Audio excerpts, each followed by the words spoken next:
Hello दोस्तों, मैं अनामिका सिंह स्वागत करती हूँ आप सबका। फ्रेंड्स, जैसा कि आप सबको पता है कि ईवीएस के जितने भी इंपॉर्टेंट क्वेश्चन है वो मैं आप लोगों के लिए सॉल्व करवा रही हूँ।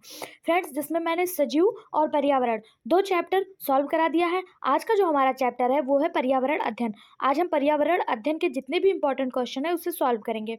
तो चलिए हम बढ़ते हैं अपने प्रश्नों की तरफ। उम्मीद है आपको वीडियो पसंद आ रहा है। अगर वीडियो आपको पसंद आए तो चैनल को लाइक, शेयर और सब्सक्राइब करिएगा। वीडियो में लास्ट तक बने रहिएगा। आज का हमारा पहला प्रश्न है जो हमारा चैप्टर 3 से है। इसको मैं दो भागों में कराऊंगी, भाग 1 और भाग 2। 20 क्वेश्चन मैं इस वीडियो में कराऊंगी और 20 क्वेश्चन मैं नेक्स्ट वीडियो में कराऊंगी। और इस चैप्टर का नाम है पर्यावरण अध्ययन।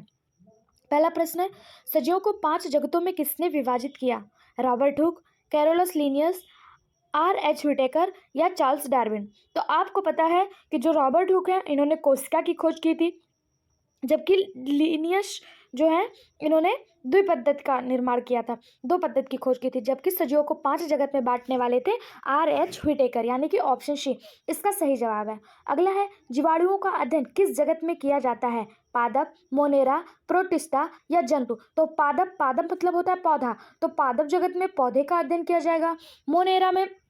मोनेरा में जीवाणुओं का अध्ययन किया जाता है। जितने भी जीवाणु होते हैं उन्हें मोनेरा में अध्ययन किया जाता है, तो ऑप्शन बी इसका सही जवाब होगा।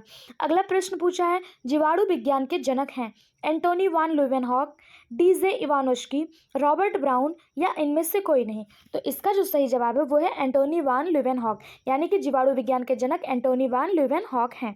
ऑप्शन ए इसका सही जवाब है। अगला प्रश्न है, निम्नलिखित में से किसके कारण दही जमती है? जीवाणु, कवक, प्रोटिस्टा या विषाणु? तो इसका सही जवाब है जीवाणु। जीवाणु के कारण दूध जो है वो दही में परिवर्तित हो जाता है।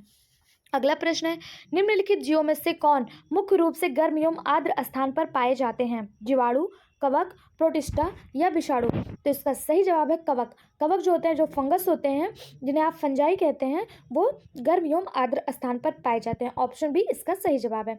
अगला है, बेकरी उद्योग में प्रयोग किए जाने वाला कवक है पेंसिलिन, मशरूम, ईस्ट या ये सभी? तो आपको बता दें कि ईस्ट जो होता है, जिसे आप खमीर कहते हैं, ये सारे बेकरी उद्योग में प्रयोग किए जाते हैं, चाहे वो ब्रेड बनाने में हो या फिर आपको डोसा बनाने में हो। किसी भी चीज़ को बनाने के लिए बेकरी उद्योग में आपका ईस्ट का प्रयोग किया जाए। जबकि पेंसिलियम नोटेटम नाम से एक दवा आती है जो हमारी आंखों के लिए बहुत उपयोगी होता है, तो उस दवा में पेंसिलिन का यूज किया जाता है। मशरूम आप लोग जानते ही हैं, खाने के लिए यूज किया जाता है, तो इसका सही जवाब है ऑप्शन सी, यानी कि ईस्ट।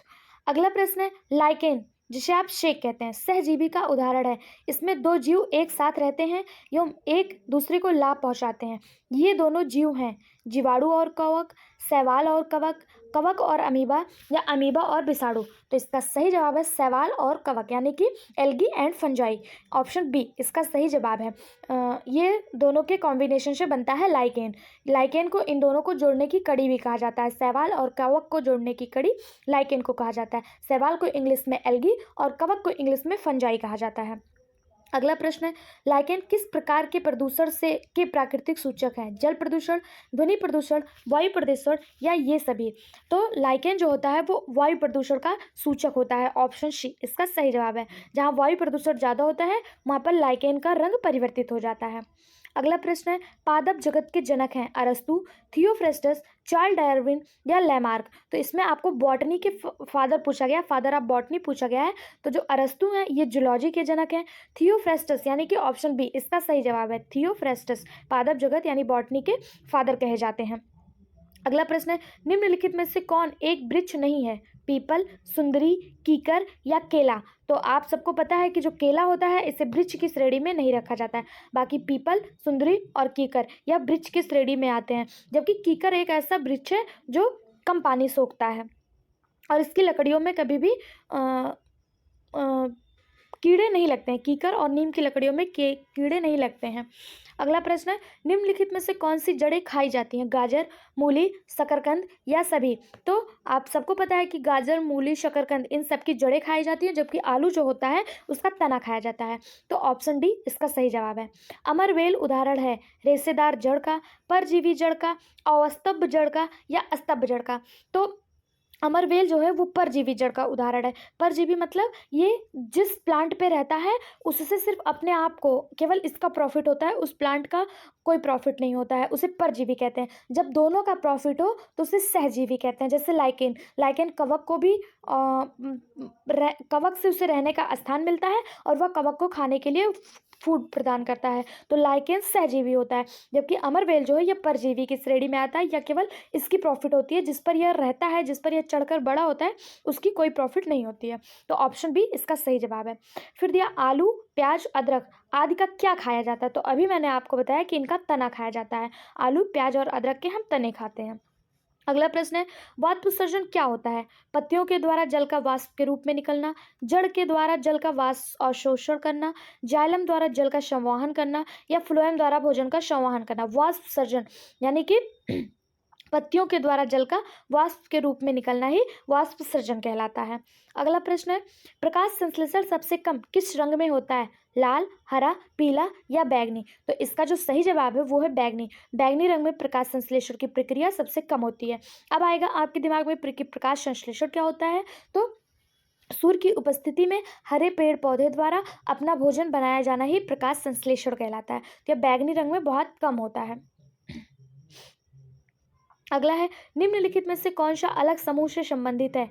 पीपल, नीम, केला और गुलाब? तो इसका जो सही जवाब है वो है केला। पीपल, नीम और गुलाब ये इन सब से औषधि का निर्माण होता है, जबकि केला से कोई भी औषधि नहीं बनती है। और इसका एक और भी अलग होने का कारण है कि पीपल, नीम और गुलाब में पत्तियां जालिका के रूप में होती हैं, परंतु केले में समांतर होती हैं। यानी पीपल, नीम और जो गुलाब की पत्तियां होती हैं वो जालिका के रूप में होती है। जालिका यानी कि ऐसे ऐसे ऐसे कटी कटी होती हैं, जबकि जो केले की पत्तियां होती हैं वो ऐसे होती हैं, इनमें कोई भी वो नहीं पाया जाता है। अगला प्रश्न है, निम्नलिखित में से कौन सा कथन सत्य है? जिन पौधों में मूसला जड़ होती है उनकी पत्तियों में जालिका सिरा विन्यास पाया जाता है। जिन पौधों में मूसला जड़ होती है उनकी पत्तियों में समांतर सिरा विन्यास पाया जाता है। जिन पौधों में जकड़ा जड़ होती है उनकी पत्तियों में जालिका सिरा विन्यास पाया जाता है, या उपयुक्त सभी। आपको बताना है कि इनमें से सत्य कौन सा है। तो इसका सही जवाब है ऑप्शन ए, कि जिन पत्तियों में मूसला जड़ें होती हैं उनकी पत्तियों में जालिका सिरा विन्यास पाया जाता है। जैसे अभी आपने ऊपर के क्वेश्चन में देखा था, पीपल, नीम और गुलाब, इनकी जो जड़ें होती हैं वो पृथ्वी के अंदर तक ऐसे ऐसे फैली होती हैं, इन्हें आपको मूसला जड़ें कहा जाता है, और इनकी जो पत्तियां होती हैं वो जालिकादार होती हैं। अगला प्रश्न है, नागफनी यानी जिसे आप कैक्टस कहते हैं में प्रकाश संश्लेषण होता है तने में, पत्तियों में, दोनों में या कांटों में? तो इसका सही जवाब है तने में। नागफनी में पत्तियां नहीं पाई जाती हैं। नागफनी जहाँ कम जल होता है वहाँ पर भी उग जाता है, जैसे रेगिस्तान एरिया में, या कटीली होती हैं, और ये तनों के द्वारा ही प्रकाश संश्लेषण की प्रक्रिया करती है। इनके तने हरे रंग के होते हैं।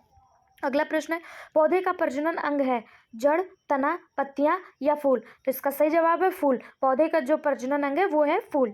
ऑप्शन डी इसका सही जवाब है। अगला प्रश्न है, कली की रक्षा कौन करता है? माली, बच्चे, बाह्य दलपुंज या दलपुंज? तो इसका सही जवाब है बाह्य दलपुंज। जो बाह्य दलपुंज होते हैं, जो आपने देखा होगा एक फ्लावर, जैसे मान लीजिए